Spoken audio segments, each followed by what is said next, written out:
Hey everyone! Welcome to the MudRoom, our weekly free and live uncommon sense parenting class. How is everyone this lovely evening? As you may have noticed, I am not in my usual environs. I brought my kids to my parents this week, so I am on the road, so you'll have to forgive if everything is slightly funky. But this is what had to happen in order for me to run our misbehavior-proof class again on Saturday. So many people messaged me asking for a Saturday class. So we're doing it this Saturday, the 20th, at 2 p.m. Eastern. So if you want to register for that, make sure you go to prnt.link/register, and I'll put that down in the comments just now so that everyone has the link. I was so thrilled that I was able to get things sorted so that I can actually do this weekend class. With my husband gone, things kind of got a little messy, but that means that our aesthetics are a little bit off tonight, which I think is a worthy trade-off, so thanks for understanding.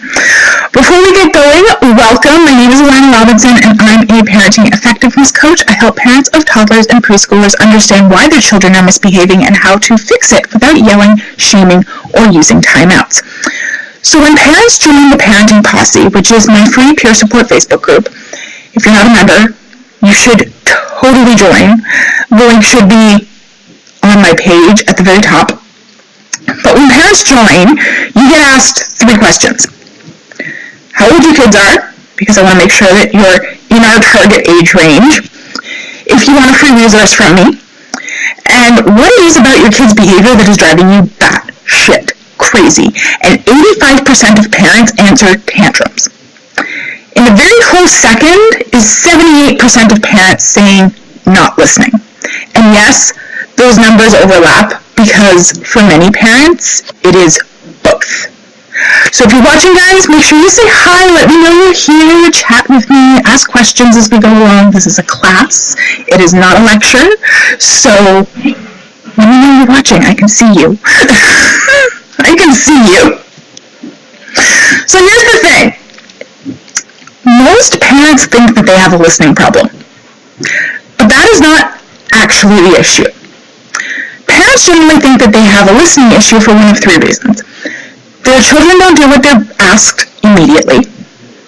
They either ignore you. Hey, Carissa!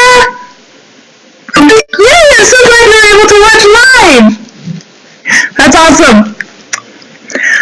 So, the first one is that their children basically ignore them when they ask them to do something.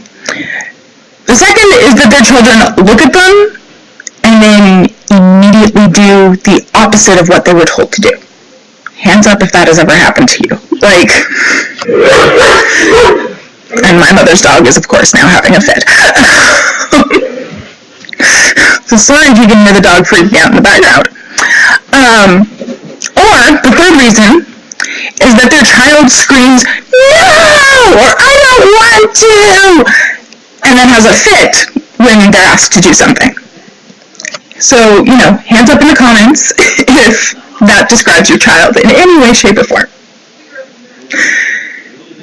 This is not a listening problem. I know it looks like one. I know they aren't listening. But that's just a symptom. We just finished a video series in the Parenting Posse that I called 14 Days of Foundations, and in that series, on day 9, I explained why listening isn't a singular skill. It's a bunch of skills working together. Multiple executive functioning skills working together simultaneously. So, you can't listen effectively if any of those skills are weak. And that's what we're going to be talking about again on Saturday, what those skills are and what they look like. So we want to build up those executive functioning skills. That is what my program, Parentability, is all about. That is not news, hopefully, to you. At least, I hope it's not news. If it is, then you must be new here, and that's cool. Don't worry, we'll get you caught up. But here's the thing. You cannot access and use your executive functioning skills if you're not calm. And calm doesn't mean quiet. You can be quiet and stressed as fuck. You can be quiet and be in a state of freeze, like deer in the headlights, beyond stressed. If you're past stressed, you're in fight, flight, freeze, and I include fib because children will often lie to try and keep themselves safe. So our executive functioning skills exist in our, how can I do it there? Our neocortex, so like that top layer of your brain. That is where language, reason, analysis, and learning takes place. But it is not necessary for survival. When we're born, because we have to squeeze our very big heads out of a very small hole, which is a concept that most of you are probably very intimately familiar with, having lived through it, our babies have that soft spot, right? That's so that their heads can contract to fit out the small hole. But what's going on inside is that the gray matter up on top that will become their blue brain, their neocortex, is not all wired up and functioning. It needs to be able to squish without getting damaged. So it exists, like it's physically there, but it's not working. But it's not necessary for survival, so that's okay. Think about babies in their first year and a half. Are they reasoning? Are they analyzing and drawing logical conclusions? Not really, right? So around 18 months, yes, they are starting to. But before that, not so much. They have some moments, but they're pretty fleeting, right? So our limbic system comes out of the womb ready and raring to go. If you've watched my video on the limbic leap, you already know this, but our limbic systems contain our amygdala, our hippocampus, and a bunch of other little sections. It's mainly responsible for scanning our environment. We're looking everywhere. And checking for danger. Processing memories and emotions. It doesn't have any reason. It has thought, but it doesn't have reason. It is necessary for our survival because it's scanning for danger. It's upregulating us when there's danger present and downregulating us when we're safe. Without that, we would die. And think about infants, that's basically all they do, right? They ramp up when there's danger, which for an infant is basically being hungry, wet, or tired. And they calm down and smile and coo when they're safe. That's how they stay alive, right? One theory on colic is that it's a survival instinct. The loudest baby gets the attention, squeaky wheel gets the grease, right? So here's the thing. Because our limbic system is necessary for survival, and our neocortex is not, if your child is feeling unsafe, uncertain, or emotional, all of our physical resources, all of our energy goes to our limbic system, which is like, again, trying to find a good angle here. So, neocortex, limbic system, brainstem. Okay? Those are the three levels of our brain. So if all our energy is going to our limbic system, their neocortex, which is underdeveloped to begin with, just by nature of them being little kids, it gets deprived of any juice. They physically cannot use it because there is no energy being sent to it. And because your child's brain is preoccupied by its emotions and its intuition and sensing and feeling and making sure that there's no danger. And it's so much easier for them to do that because it is fully developed and functioning, and it has been for a much longer period of time. Which means that not listening is, drumroll, stress behavior. Okay? Again, we have a whole episode on stress behavior. But the demand that you are putting on them, whatever it is you're asking them to do, outstrips the energy that they have available to meet the demand. The the energy that they have is being pumped into their limbic system, which has no reason, remember, it's not rational, so they aren't going to act rationally. They are going to ignore what you ask them to do and keep doing what feels good or that they are emotionally engaged in. They are going to look you dead in the face and then do something other than what you told them to do, because what you told them to do is being processed as danger or as not safe, as an attack.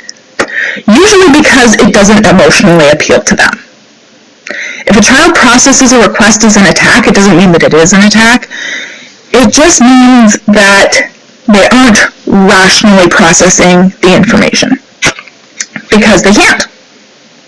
And often if a request is processed as an attack, they'll react emotionally, right? They'll scream, no! They'll very actively and very emotionally protest. Again, red flag that they are stuck in their limbic system. No amount of reason is going through. So what can you do about this? Well, we can stop trying to reason with children who physically cannot reason. Right? Because trying to reason with an irrational child is, you guessed it, going to introduce more stress and further deplete their energy reserves and push them further into their limbic system, into their red brain. And we can actively teach them how to recognize when they are being irrational, when those energy reserves are depleting, when they need a break, when they're feeling very emotional. And we can teach them strategies to bring that blue brain back online. And that, my friends, is what I teach you in Parentability. Parentability has expanded so much in the last 2 years. We have way more in-depth information on these concepts, self-regulation concepts, and then once you have that down, we teach you exactly how to work and build up your child's executive functioning skills. So I'm giving everyone fair warning. Okay? The price of Parentability is going way up on July 25th at midnight. We haven't raised the price of Parentability since its inception, and it is time. The amount of support and resources that we offer is becoming unsustainable at its current price. So it's time to bite the bullet. I've put it off as long as possible. So we're doing a price hike. That said, you still have a chance to get in at the current pricing. Anyone who joins before the 25th is grandfathered in at the lower price as long as you stay an active member. So if you want to dive deeper into the actual strategies behind this, Parentability is where you want to be. If you aren't sure and you just want to learn a little bit more and kind of look into the skills side of things, the executive functioning skills, those skills that are in their neocortex that they can't access if they aren't calm, I'm hosting my Misbehavior Proof class this Saturday at 2 p.m. Eastern. And this is the last time this month. So you can register for that by going to prnt.link/register. I put that in the comments. And during that class, we are going to dig deeper into the skills side of this. So does that make sense? If your child doesn't feel safe, and again, I'm not saying that you have done something to make them unsafe or that they are unsafe, right? Children perceive something as dangerous often when it is completely innocuous. That is, one of those huge misconceptions. Parents will be like, but they're not actually in danger. I know they're not actually in danger. You know they're not actually in danger. They don't. They're perceiving it as danger. Heather says, what if your child is still a bit young? My son is only 11 months. So your son, at 11 months, he is still fully in his limbic system. His neocortex is in its infancy. Think about the neocortex, okay? Think about it like a house, okay? When you come out, no matter how you come out, you have the basement and you have your first floor, okay, of your brain. The basement being your brainstem and a little bit of extra stuff up here, and your limbic system, okay? Those are wired for sound out of the box. But the second floor is just framed in. Okay? That's it. It's just the frame, and it needs to be finished. And that finishing happens over 28 years. Okay? So at 11 months old, they've maybe thrown up some drywall. Right? They're still very, very much building that, and they're not able to use it yet. When you work children's executive functioning skills, actually being able to use the second floor, it's not finished yet by any stretch of the imagination, but there's walls. You can walk around and not fall through the floor. Sorry, I've got people messaging me, and I've got to tell them to shut up. Be quiet. Okay, there we go. So when they've got walls at that point is at 2. So they're starting to build the actual bits inside and wire things up. That starts at age 2.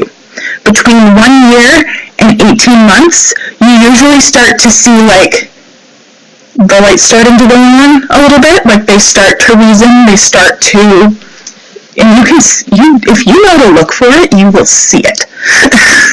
Right? You see those fleeting moments, especially when they're really young toddlers, they're 12, 14, 15 months, where you say something to them and you can tell that they understand it, and then they just, all hell breaks loose. Right? That's typical, stereotypical young toddlers, right? That is because that reasoning part of their brain is starting to come online, but it's not there yet by any stretch of the imagination. So at 2, it is they're turning up the sound. Things are starting to actually get used. Under 2, they're just laying the groundwork. They're just running the wires. I'm not sure I took that analogy too far. Oh well. So under 2, they are so fully in their limbic system. They are still fully just feeling, sensing, reacting to stimulus. This is why I get really heated when people in mommy groups are talking about their 11, 10, 12 months olds, and they're they don't listen when I say no. Well, no, they can't. It's physically impossible for them to do that. They don't have reason yet. At 2, they start to have reason, and we can start building on those executive functioning skills. We can start making them strong so that they don't suck all that energy. Does that make sense? I hope that made sense, Heather. So you're putting the cart before the horse a little bit. These things are going to be important, but give yourself about another 6 to 8 months, and then we can start working on them and building them up. Okay. That is it for me this evening. These things are fixable. They're figure-outable. This isn't meant to make you feel like your child not listening is futile. In fact, the exact opposite. Okay? This is meant to help you see what's actually going on under the hood so that you have a better idea of how to work on it. And if you need help with that, Parentability is there for that. That is the entire point. To hold your hand and to support you through digging in and doing the work. Or the play, right? Children learn through play, so that's how we teach them. We improve skills with play in a very predictable, very simple way. You're welcome, Corey! It's great to see you here. So thank you everybody for joining me tonight, and I will see you next week for another Uncommon Sense Parenting class. Bye!